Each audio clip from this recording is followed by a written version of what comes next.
สบายดีเด้อพ่อแม่พี่น้องบ่สุขสุคนสุหมองสุบอนเนาะบ่ว่าสิเป็น FC ฝั่งไทยฝั่งลาวแล้วก็ต่างประเทศนำเนาะพี่น้องมื้อนี้เซาฮงก็สิมารีวิวเฮือนน่ะสาวเนาะทางหน้าเพิ่นเฮ็ดเสาเพิ่นเฮ็ดตกแต่งเนาะพี่น้องเนาะงามเนาะสร้างเพิ่นเฮ็ดน่ะตั้งแต่ลายมือแล้วจนเท่าปานนี้เนาะเพิ่นงานเพิ่นละเอียดเนาะพี่น้องงามค่อยเฮ็ดไปเทื่อละเล็กละน้อยแล้วก็รวมๆแล้วก็บ่แม่นทิศปลายสิเข้า2ทิศแล้วบ่เพิ่น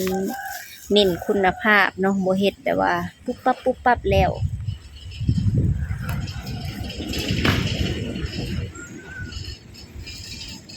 นี่จ้างามบ่พี่น้องทันได้ทาสีเนาะอันนี้เนาะอันนี้ซื้อกะโหลซื้อกระเบื้องมาติดงามเนาะเสาหงส์กำมักเนาะพี่น้องคันอนาคตเนาะมีเฮือนเนาะพี่น้องเฮ็ดเฮือนตัวเองคันบุญวาสนา คันว่ามีเฮือนตัวเองแล้วพี่น้องเสาหงส์ก็สิเฮ็ดงามๆมื้อนี้น่ะมีลมเด้อพี่น้องเอ้ยมีลมวัยรุ่นก็ขี่รถไว้แต่เบิ่ง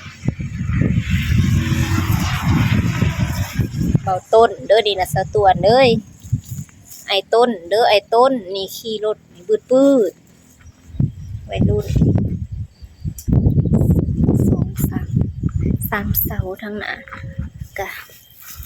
สิเอาอันนี้ไปให้หลานเนาะแม่เพิ่นถ้า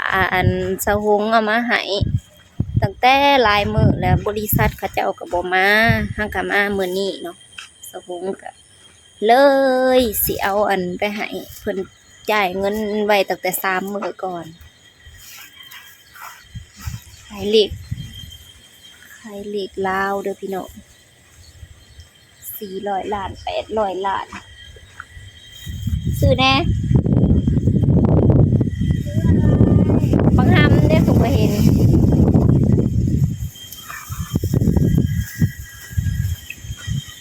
รีวิวเห็นยังก็รีวิวไปเบิดสุอย่างสุแนวทางนี้ก็เบิ่งสิรีวิวเฮือนหน้าให้เบิ่งอึ๊บอยากให้เบิ่งบ่ได้ไปใกล้เนาะพี่น้องบ่ได้ไปใกล้เฮือนแล้วสักสิรีวิวใกล้ๆเอานี่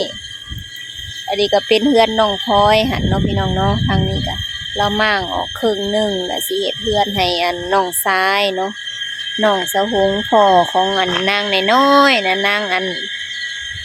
มิตาน่ะเนาะสิเฮ็ด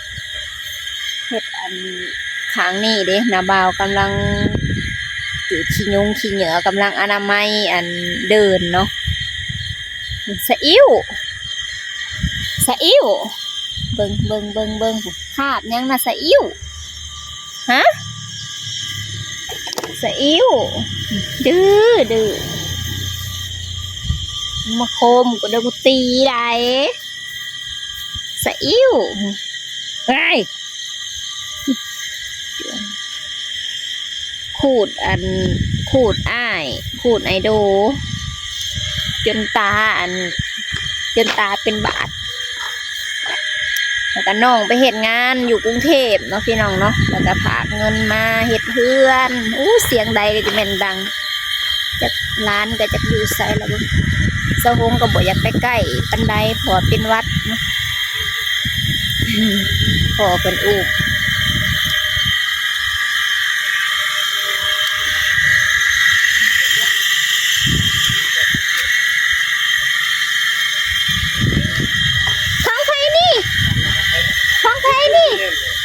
หอมนี่ของไผนี่หอมของไผนี่หอมสบายดีป่ะลุงหอมนี่ของไผนี่สีชมพูว่ายิ้มเอาบอกขอบใจเด้ออยากสั่งสียังลืมแล้วสีนี่มาให้หอมแต่สีนี่คือว่าดมได้สีเขียวกับสีบัว ของเพิ่นสั่ง แล้วมึงเนาะ หอมหอมบ่โอ้ยหนาวๆนี่เขาในเอาแม่ตัก เขาใน เอา ไว้ น้ำเด้อ อืม ม้วนไหนมึงได้เงินนะโห ฮะ มึงตามมองนะ โอ้ยมันจนเอาไปใส่แล้วมันนั่น ยามันแล้วกันแนวบอก ขอบใจ โอ้ย โอ้ยแน่หัวหน่อยอยากได้ดังนั้น น้ำมันเด้อ เขาบ่ให้เพิ่นละห้องกากา ไล่เป็ดจะยิ้มไล่เป็ดให้หน่อย ใส่อิ้วให้มันโดนใส่อิ้วนะมันดื้อได้ล่ะ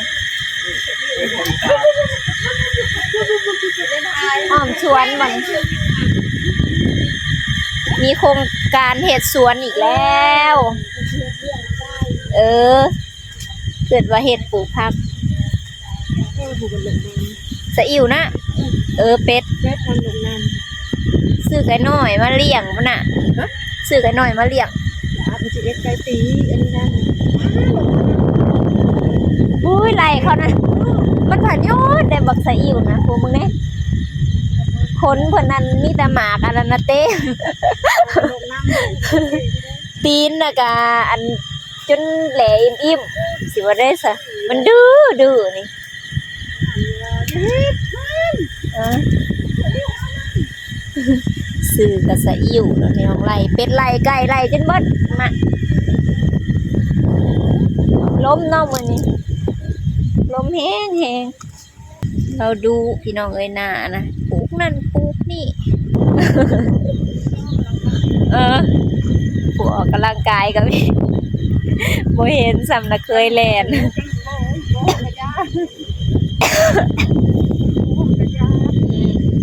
ร้านไก่ซองชวนเด้อพี่น้อง ยากขนาดยากได้นะยังบืนเฮ็ด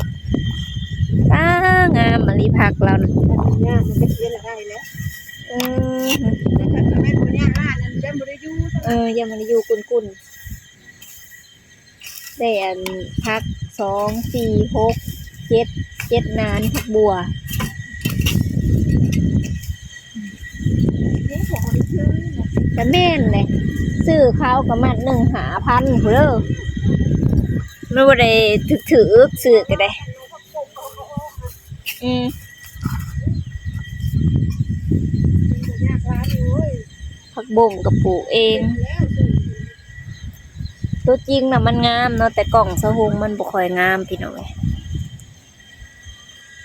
แหลนใกล้โพด ต้องเอาตั้งแต่พี่จุดถอดผุนสุดๆ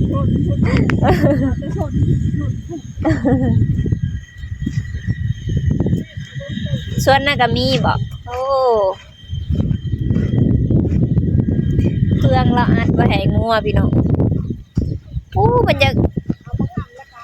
ผู้เช่ามาเอาผู้เช่าหวานนี่กูมาทำแดมัดเโอ้ออ ได้โกจอมอยู่ อยู่นี่บ่เก็บดอกแพรแค่แซวๆไปลวกนะเออ รถกระแทก ดอกแท้ ใครมาเอากระบอกรถ ๆดอกแค่พี่น้องจังหน่อยสิพาไปเบิ่งสวนก่อนเนาะได้อีกแล้วสวนนี่ก็ปาดทุกกระโพดได้นี่แหละ มันเป็นเทมันจะเป็นเทมันรถเขา ตัวนี้บ่สวนผักกาดซัมพอเฮาว่าบ่เห็นผักกาดกินจนเบิดแล้วตัวนี้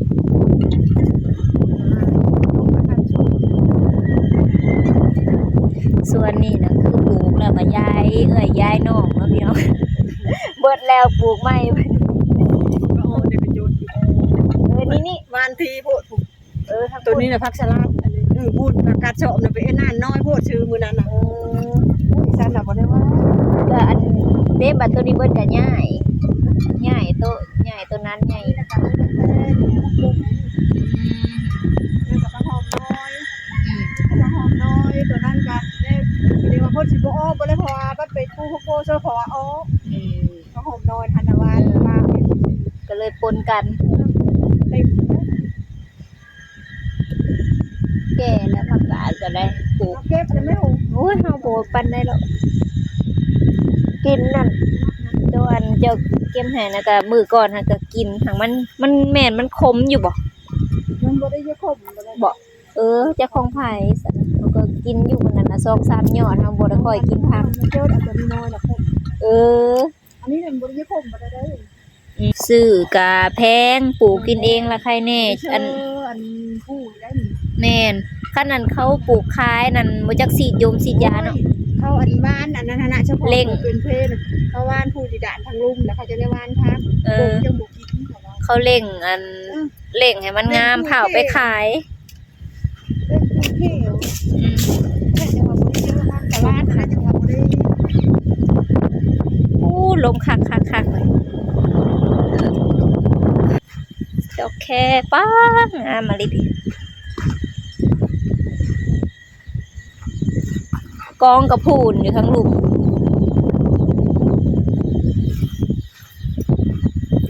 เบิ่งสิเก็บมาต่อยมาให้เบิ่ง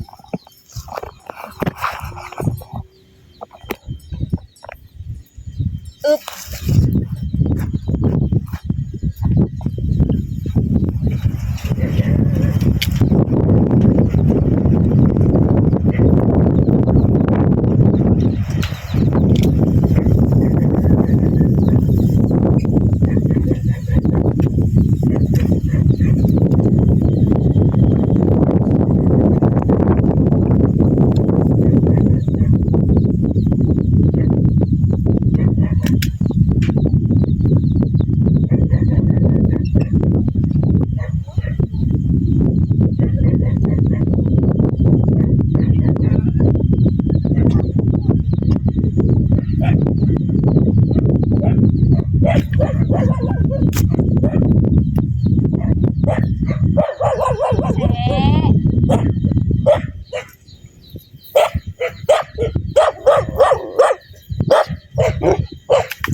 สาอิว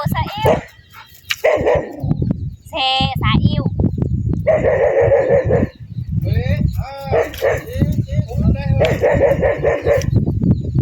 สาอิวมาแม่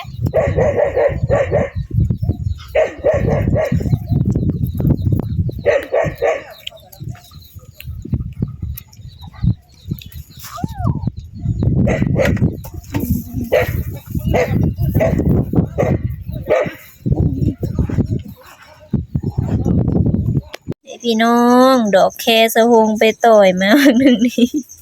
มาต่อยดอกแคให้เบิ่งบางคนก็อาจสิบ่เคยเห็นเนาะมันก็สิเป็นยมเป็นยาบางคนกินได้ก็ดีเนาะพี่น้องเนาะนี่ดอกแคอันนี้เขาเอิ้นว่าดอกแคเด้อบ้านสะฮงนี่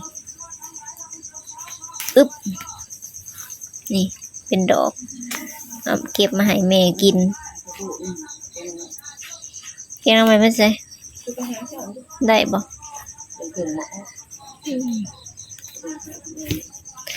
นี่ให้แม่กินเนาะพอดีเลยนี่ลวกแล้วก็ให้เรากินเลยเก็บไว้อุตส่าห์ให้แม่นมาบ่นี่เนาะมันอยากเบิดเราปลูกใหม่มันผักกาดอันตัวอันเราลูกให้รุ่นซุมเฮาอันตัวเราลูกให้น่ะเบิดอยากเบิดแล้วมันแก่บ่ล่ะเราสิปลูกตัวใหม่เด้2 สวนบ่ป้าห้องปิ่งปิ่งเขียดเด้อ แม่อีพ่อผมมี